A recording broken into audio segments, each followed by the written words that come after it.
소금의 성분은 물질을 잘 흡수하는 성격을 가지고 있어 중금속이나 이물질을 흡수하는 특징이 있습니다. 몸에 소금이 들어가게 되면 중금속이나 노폐물 등을 흡수하게 되는데요. 이 노폐물들은 몸의 삼투압 작용에 의해서 소변이나 땀으로 배출되므로 혈액이 맑아지고 몸속 노폐물이 깨끗이 청소됩니다.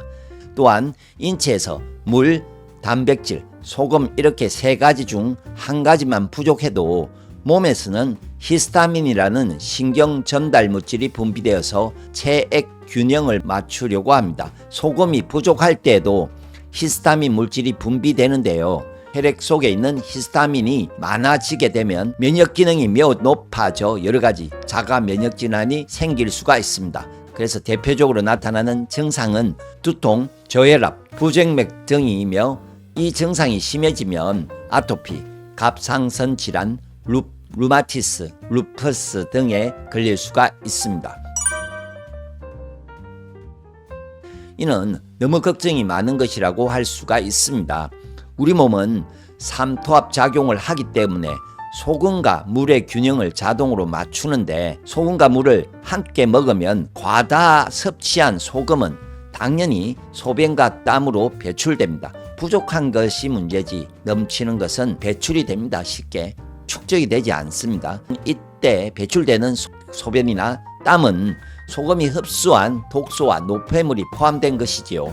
소금이 몸속에 들어와서 들어온 물질을 흡착을 하고 당연히 넘치면 자연스럽게 빠져나갑니다. 그러니까 이런 과정을 거쳐주면 자연스럽게 몸은 깨끗해집니다. 그리고 진짜 소금물을 대부분 먹어보면 얼굴색이 매우 맑아지는 것을 실제로 확인할 수가 있습니다. 또한 소금물을 먹게 되면 세포의 수분 공급도 유리해집니다. 세포 속까지 수분 공급이 되기는 어려운데 소금물로 섭취하게 되면 전이차가 발생해서 세포 안속까지 흡수가 잘 되어서 수분이 잘 공급되는 특징이 있어 소금을 먹는 것은 일석이조의 효과를 볼 수 있습니다. 우리 몸의 모든 체액은 0.9%입니다. 그래서 몸의 체액이 0.9% 염도를 유지되는 건강한 사람의 소변 염도는 재봤을 때 내가 1.2 이상이 되면 소변의 염도가 그러니까 체액의 염도가 0.9%. 네, 이 수치는 충분한 소금을 먹었기 때문에 몸속에 있는 더러워진 소금이 빠져나오면서 충분히 먹었으니까 그렇게 되면 몸속 독소, 노폐물을 잘 끌고 나왔다는 것을 의미합니다. 소변 염도가 1.2% 이상이 유지되려면 하루에 음식이나 소금물로 먹는 소금 총량이 15g 정도는 먹어야 합니다. 그래도 저는 이 정도를 먹을 때는 안정적으로 체액이 소변 염도가 1.2가 되고 체액이 0.9%가 잘 유지가 된다는 것입니다. 콜라 이런 데 보면 왕관 병뚜껑이 있어요.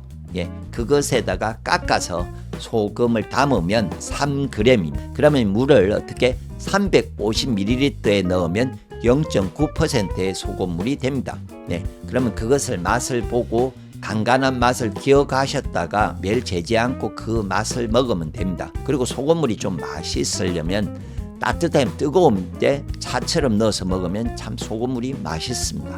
뜨거울 때 식혀서 천천히 차처럼 조금씩 넣어놓고 드시는 방법을 소금을 즐겨 먹는 방법입니다.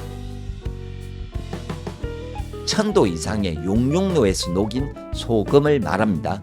예, 1000도 이상의 용융로에서 용융시킨 소금을 용융소금이라고 하는데 1400도 정도의 높은 기하점을 가진 소금은 눈에 보이지 않는 우리가 미세 플라스틱이 정말 많거든요. 미세 플라스틱이라 그리고 납, 수원, 카드뮴 등의 중금속, 인체에 매우 위험한 독소인 중금속 등을 기체가 되어서 제거되게 됩니다. 소금 먹으면 신장 망가진다고 하는데요. 괜찮은가요? 이제 결과적으로 소금을 먹으면 부종이나 혈압이 오른다든지 이런 반응이 있잖아요. 그러다 보니까 나쁘다고 하는데 이거를 명현 반응이죠. 혹시나 저희 지금도 소금을 먹는 분들은 다 아시는데 부종이 있어도 소금물을 천천히 약간 부은 상태로서 먹어주면 신장 기능이 좋아지면서 부종이 다시 빠지고 소금 양을 뭐 7g 먹었다가 부어 그럼 약간 부으면 그대로 유지 그럼 또 빠지면은 8g 9g 이렇게 소금을 늘리면 또 조금 붓고 빠지고 또 늘리고 이렇게 해서 계속 늘려서 부종이 도리어 없는 상태 건강한 상태가 되고 그 다음에 혈압도 일시적으로 오르는데 소금을 먹으면 오릅니다. 근데 꾸준히 먹어서 혈압이 완화되는 결과를 얻을 수가 있습니다. 소금을 먹으면 사구치 안에 미세한 혈관이 확장이 되면서 아까처럼 혈압이 있으니까 확장이 되면서 뭐 그게 굵어지고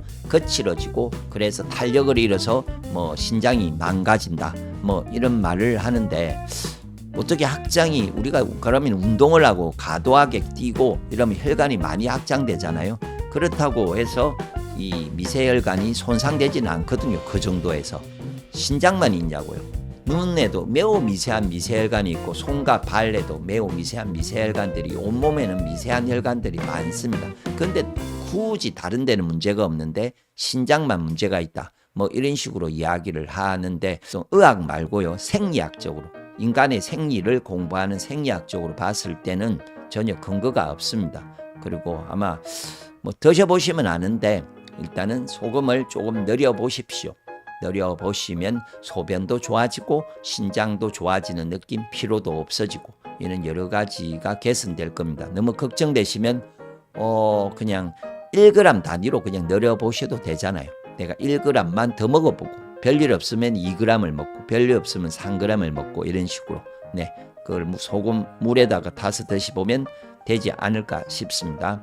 잘해보고님께서 선생님 영상 감사합니다. 저는 역류성 위염이 있는데 소금을 먹어도 되나요? 또 먹으면 어떻게 먹는지요? NaCl 중에 Na, 나트륨이 그 소화액 위액을 만드는 역할을 합니다. 위액을 제대로 만드는 역할을 하는데 역류성 위염은 뭐 식도염을 말하는 거겠죠. 소화가 되지 않아서 역류를 하는 거예요. 그럼 소금이 부족해서 위산 못 만드니까 당연히 소금을 먹어서 소화를 빨리 시켜주면 당연히 역류성 식도염 개선에 매우 도움이 되겠죠.